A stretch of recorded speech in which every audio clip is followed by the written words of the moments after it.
My name is Ishan Ahmed. I'm a senior lecturer at University of Central Punjab.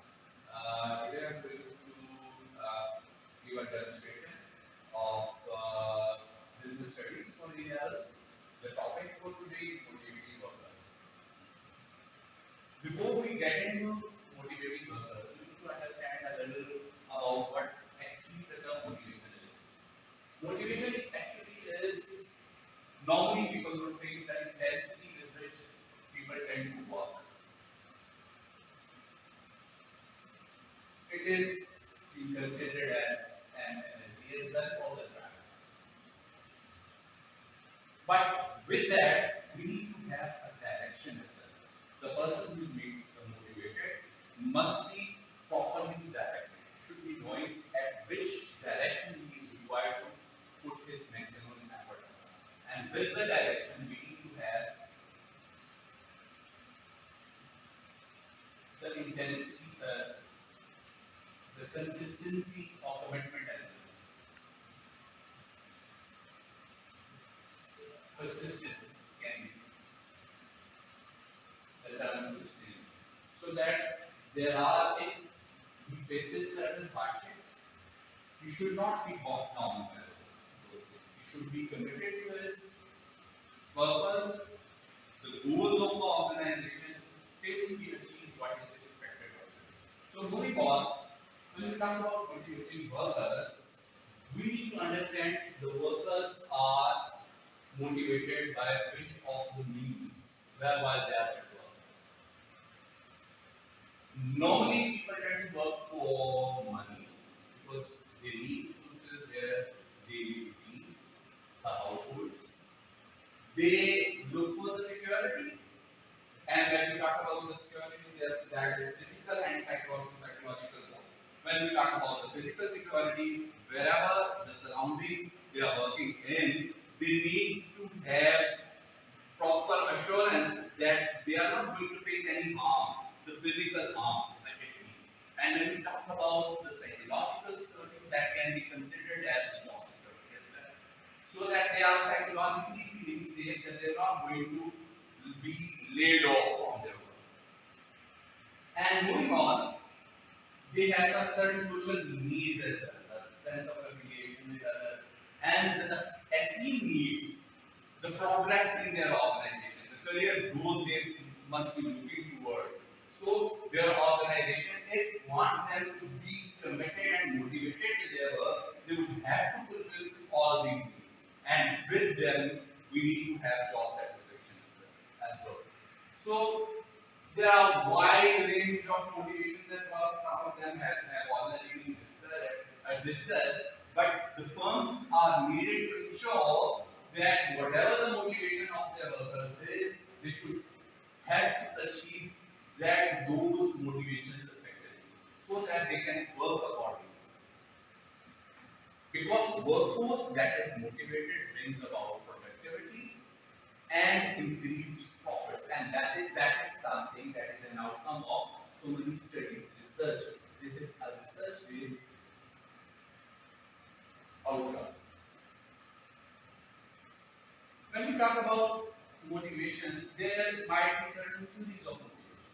When we talk about theories, normally people have scholars have worked upon identifying the ways through which people can be motivated.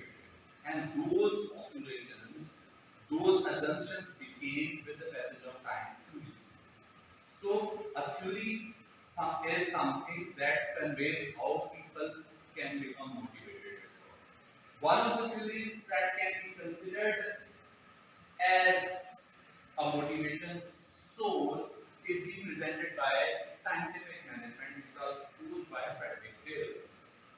He was of the view that people become motivated through the monetary means. That if you are going to pay money to the workers, they would work harder. Because he understood, he studied a phenomena where he was observing the soldiering of employers. People were not working because they were expected to get their fair share of money or salary eventually. So they were not committed to work. So he introduced a piece pay rate, which means that the amount of work any worker is going to put in, a that work is going to get paid. So Taylor's approach is based on the belief that individuals are motivated by the personal gain.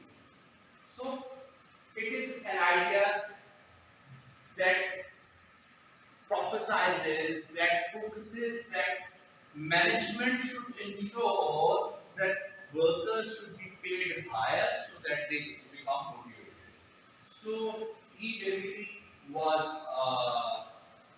engineer by profession, worked on the shop floor jobs, and for shop floor workers, he identified that the factory workers' tasks can be broken down into simpler processes which are based upon some science, some evidence supported ways, one best way of workers working would be good.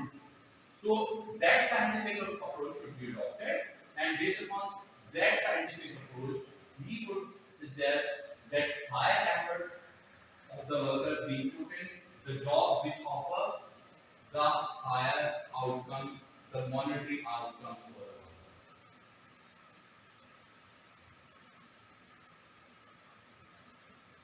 There is another theory that basically identifies five different types of needs the workers have while working in an organization.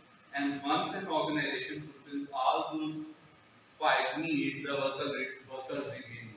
And that is being represented by a psychologist named as Maslow. And it is being called Maslow's hierarchy of needs theory, which says that there are sets of needs: psychological, physiological, safety, belongingness or love needs, esteem needs, and self-actualization needs. These needs are called as social needs as well. These needs are in a hierarchy. Once a lower level needs get fulfilled, the workers would move on towards the higher level of needs. So it goes in a ladder, and that ladder is a hierarchical.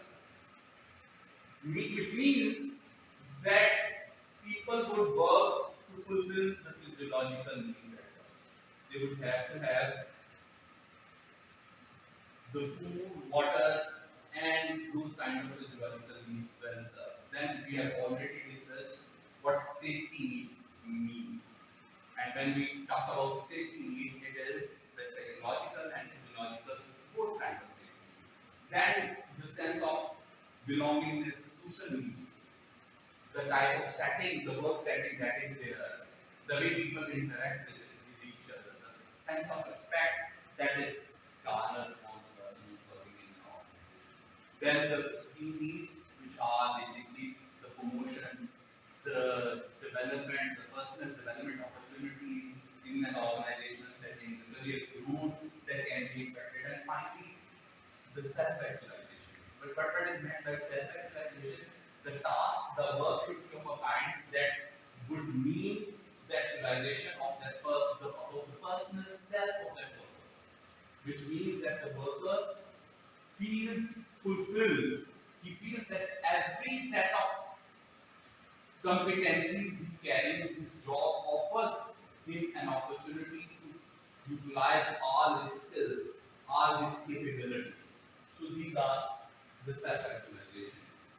So this theory postulates that each level in the hierarchy must be fulfilled before an employee is motivated by the next level, and then on to the next level.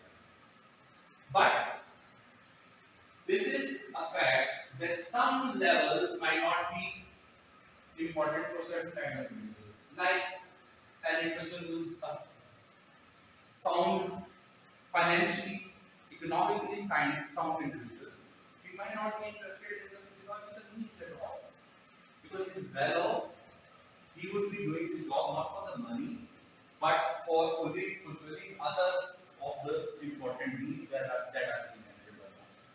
So this can be different, and certain rewards can fulfill multiple levels. Like if we are paying money to someone, that would be a basic need, but it could be a symbolic way to express his worth. the money might fulfill the steam needs as well. Because that money is being given as a reward, as an outcome of certain kind of achievement that can fulfill the steam needs as well. So there are certain levels which can be explained, and based upon Maslow's theory of needs, hierarchy of needs theory, this conveys how an employee can become more motivated in his work. So there are so many other elements, but keeping in mind the shortage of time, we are going to end our today's session here, and in the future sessions we are going to move on from here. Here it all ends.